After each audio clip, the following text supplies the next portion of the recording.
Hi, this is Paul from emodels.co.uk, back with part 2 of our Airfix 148 Messerschmitt BF109 build. In the last part you've seen us basically assembling, gluing a cockpit together. In this part we're going to be mainly in the airbrush booth, applying the grey Vallejo primer, the Tamiya base coat, applying a light dark wash to the cockpit, and then we'll be back here at the end showing a bit of dry brushing onto some of the cockpit parts to make it look like it's a worn interior. So let's press on and carry on with part 2. Right, we're in the spray booth now. We're going to primer the cockpit we just made. I'm going to use Vallejo's grey primer, polyurethane, acrylic, very nice primer. Goes down really well, very hard wearing, also very easy to clean out the airbrush once you're finished. I got this in several colours. For this one we're going to be using grey. So on with my spray booth, which is going to be a bit noisy I'm afraid, so you may not be able to hear me talking as much. Give this a coat of grey primer and then we'll be on to the interior cockpit colour.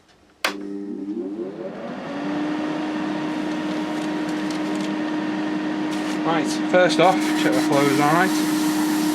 We're running at approximately 25 psi on my compressor. So quick blow over to get rid of any dust and start laying down the primer. Nice and thin, not too thick.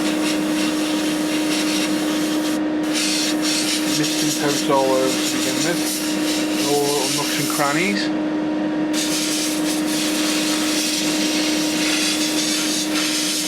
Don't linger on one part too long or you'll get a pool and a run. Give it a fluid going over. You see, it's very nice, this primer. Neat out the bottle, doesn't need thinning, although I know some people do like to thin it.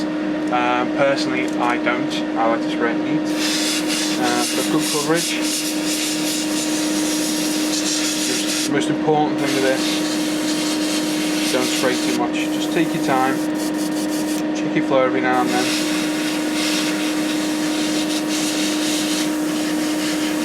Keep going over, build your coats up slowly.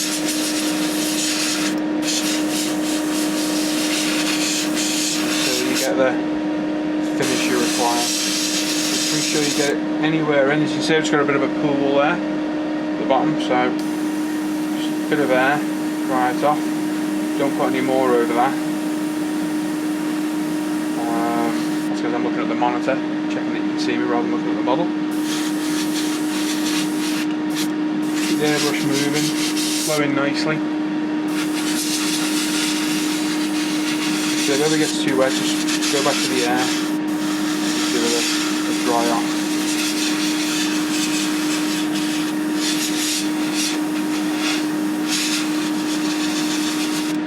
There we go, that'll do me for now.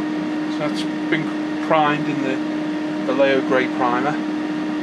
I'll let that dry for a while and then we'll apply the Tamiya XF24, which is roughly an equivalent of RLM66, which would have been the colour of the 109 interior.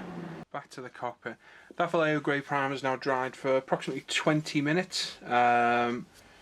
So now we're on to the RLM66 interior, which works out roughly to be XF24 dark grey Tamiya. I've loaded my airbrush colour cup up with a couple of mil, thinned it with Tamiya's X28 thinner, roughly a 50-50 consistency. Quick mix, make sure you're fully mixed in there. The Tamiya stirrers are very handy for this. Make sure you're fully mixed and there's no areas of unmixed paint in there which you don't want coming through the airbrush. So again, just check the flow, it's fine. Compressor's on and we'll put the airbrush roof back on. So first off, I've got the fuselage halves, which are going to get a coat of this as well.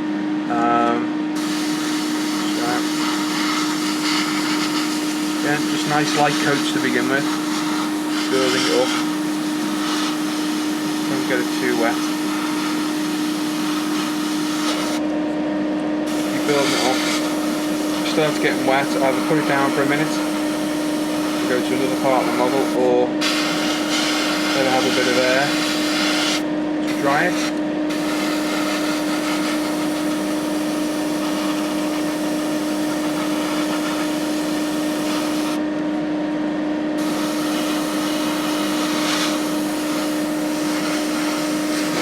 Airbrush moving, don't let it stop it too long, you'll get too wet apart. Don't forget to get the top sides of the cockpit is easily seen through the canopy.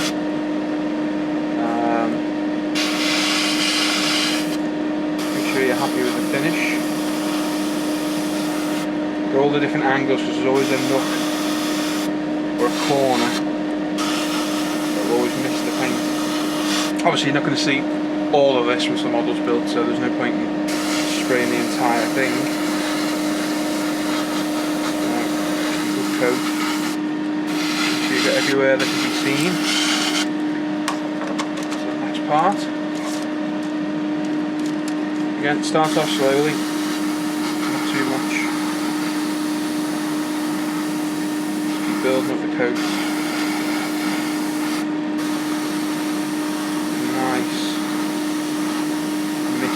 Light coats. Again, don't forget the top parts where it can be seen through the canopy.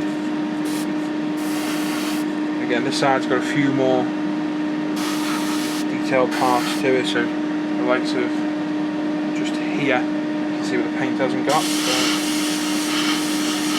give it a bit of a go over. Oh, see, too much paint, so cut back to air, and then dry it off. Again, the problem with me doing this and filming is I have to keep checking my hands in shot, so I look to the monitor, turn back, and I've got to fill the paint. A lot easy to do when you're not filming, but there you go. So again, as you can see, that pool's gone. Actually dried, so carry on. A light coat, and come back to that to blend it in a bit better. So I hope you can hear me okay with the spray booth. I sadly won't spray without it on, because my health's more important than anything. Obviously the chemicals in these paints, the thinners and what have you, you know, if you breathe it in for a long period of time, can cause some health problems. I personally think an airbrush spray booth is an essential part for any modeller, especially for me. I've just built this workshop, it's fully insulated, very warm, there's no drafts or anything, so literally anything that gets sprayed in here is in here with me. I do normally wear a mask, which is here, but obviously you won't be able to speak with it on, but the compressor's on, the compressor vents to outside as well. It's an Expo Tools booth, which is available from emodels.co.uk. It's one of the budget models, but I find it works very well. You can use it either with or without the extractor going outside. I've used it with both. It works fine with acrylics without the extractor going out, but with the likes of alkylate cellulose, you really do need to vent it outside. It's very good. I think about £80, $79.99. Definitely a must-have bit of kit for any modeller. Because like I say, some of these paints can be quite harmful to your lungs and what have you, so it is worth taking care of yourself. Anyway, that's those two halves done, so onto the cockpit now. So again, we're all primed nicely. That's fine. So again, just nice light coat. Check your spray every now and then, your flow, make sure you're not got clogged up or any paint accumulating on the nozzle.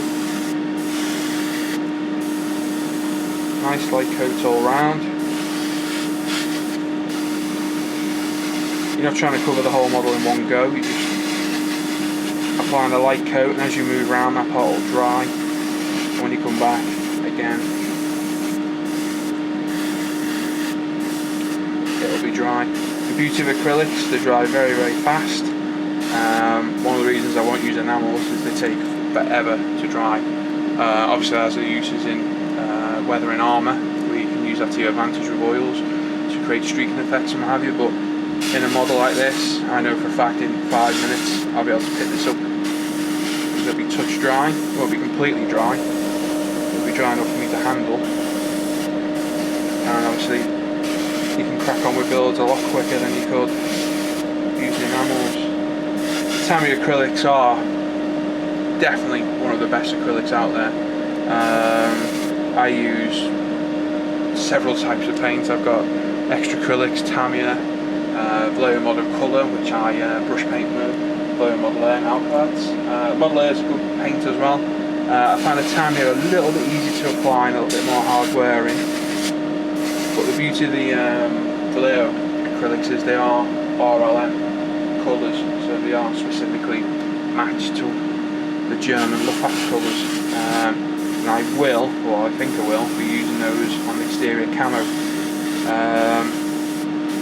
The Tamiya paints are very, very hard wearing once dry, which, you know, is helpful when you're handling a model. But the Vallejo is still very, very good, and they're what I started off using. It's just one of those things. I myself got several different types of paint. I've got a lot of paint.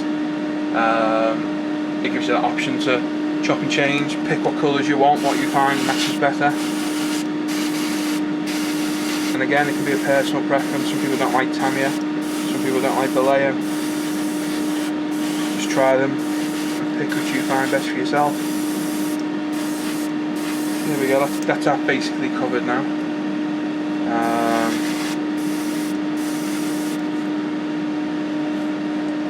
So we'll bring it a little bit closer. They're all doing a nice coat now. So that'll be now left to dry for another 10-15 minutes. And we'll move on to detailing a little bit of the parts inside.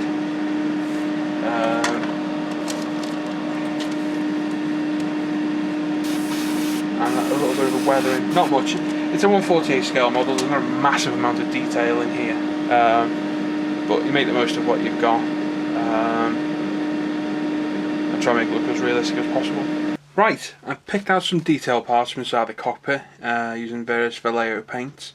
We sprayed the instrument panel black, that'll be ready for a dry brush in a bit. The foot pedals, the adjustment wheels, seatbelts have been done.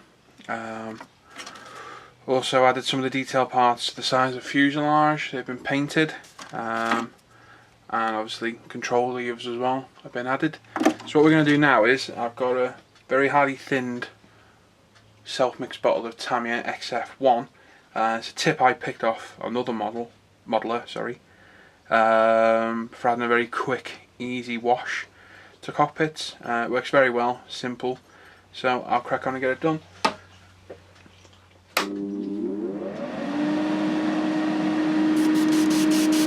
You can see just how thin it actually is. So what we're trying to do is get to collect all the little recesses and gaps, not pool. We're just going to do a light coat.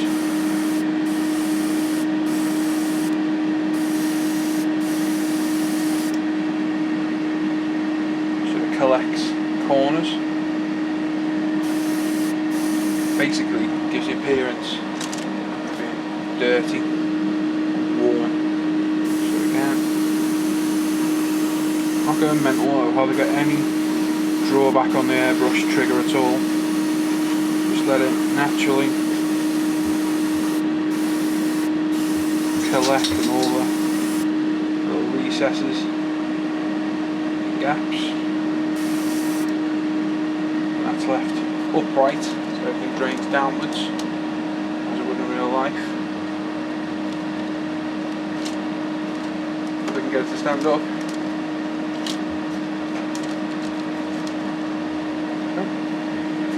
Cockpit itself, so again, just let it naturally collect in all the areas. We'll collect dirt and grime.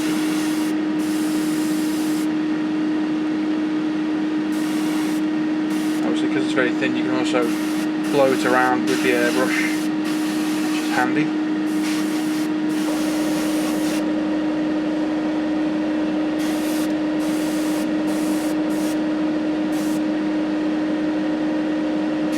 A little bit more on that seat.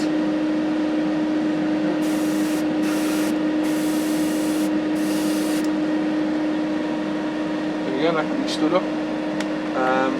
I'll let those dry and then we'll dry brush some Tamiya X11 very lightly onto, again, a lot of the areas to simulate that it's been worn over time, giving that used look, making it look a bit more realistic. Right, now we're done in the spray booth. As I said before, we've given all the detail parts inside the cockpit a paint with Vallejo model colour acrylics. I really only use the Vallejos to hand paint because I don't think anything comes close to how they go down.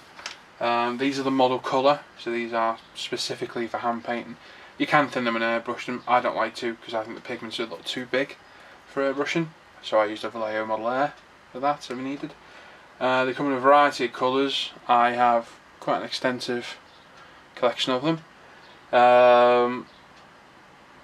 They go down very smooth, straight out the bottle, or thinned with their own thinner. They just apply really nice and smooth. They have a very nice finish. Like I say, in my opinion, nothing comes close to them at all. So the instrument panel was painted black, the seat belts were painted, foot controls were painted black again. The various levers and controls were painted black, and then you probably really can't see it on this. I'm giving a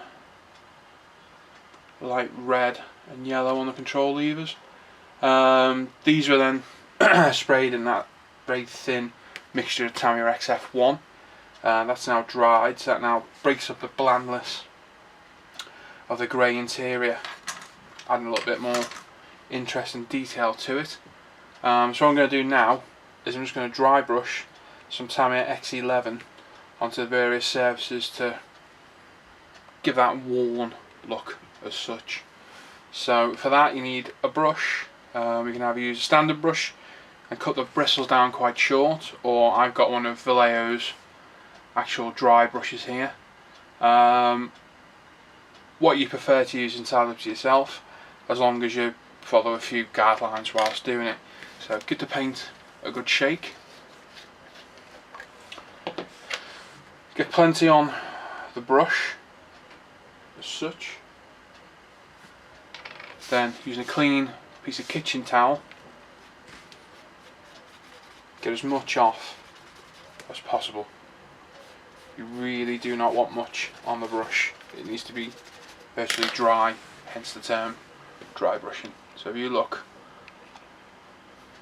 you can pick that up, just how much I've taken off, and the brush is now fairly dry as well.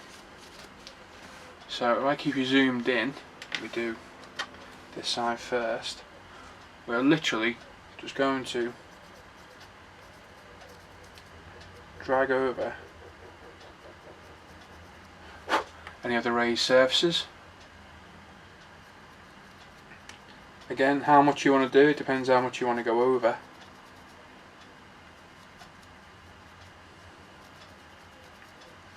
But you literally just keep brushing across. That gives all the raised surfaces a silvery worn look.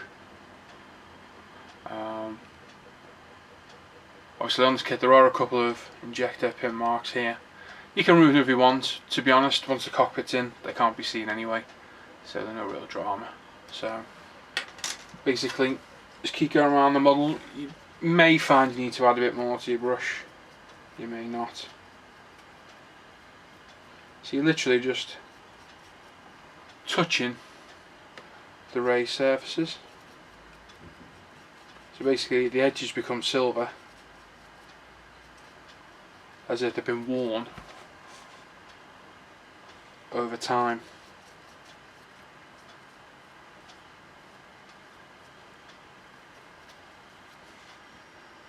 don't go mad with it. You don't want to look like it's been, you know, really beaten up, but you just want that look of used. So again, probably the best place to see it is on the instrument panel dials. I know my hand's in the way, but I'll show the effect now.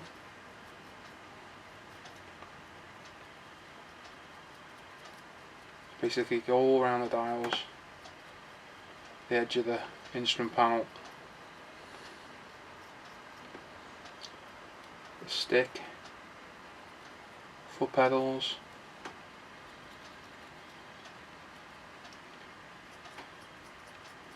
anything that might be prone to wear and tear. There's a couple of floor plates at the bottom.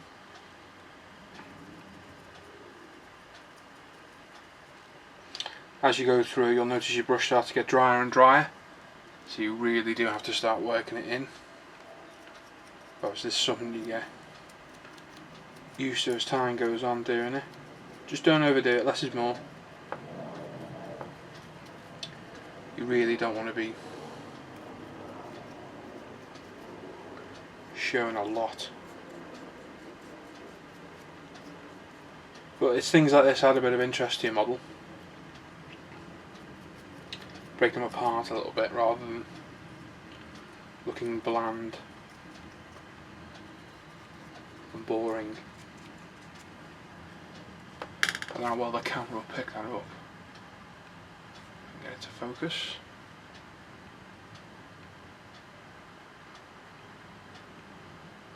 So you can see quite a nice worn effect there now, which really adds a little bit of interest to it.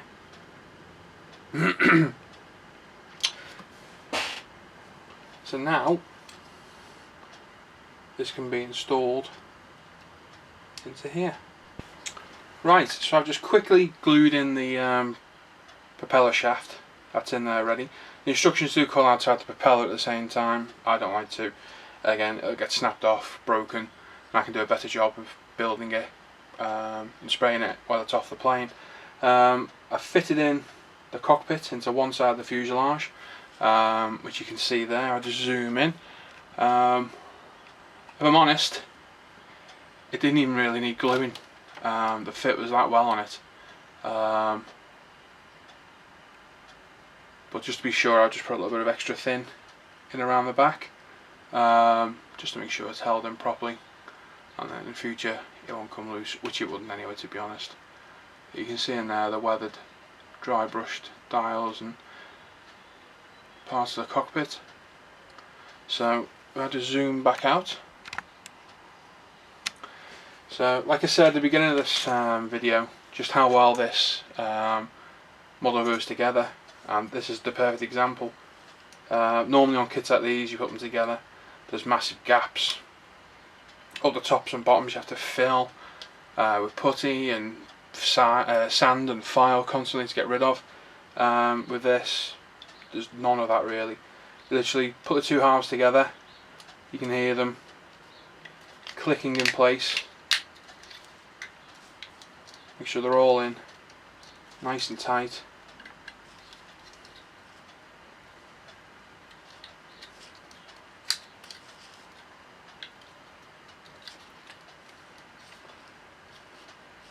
And there you go.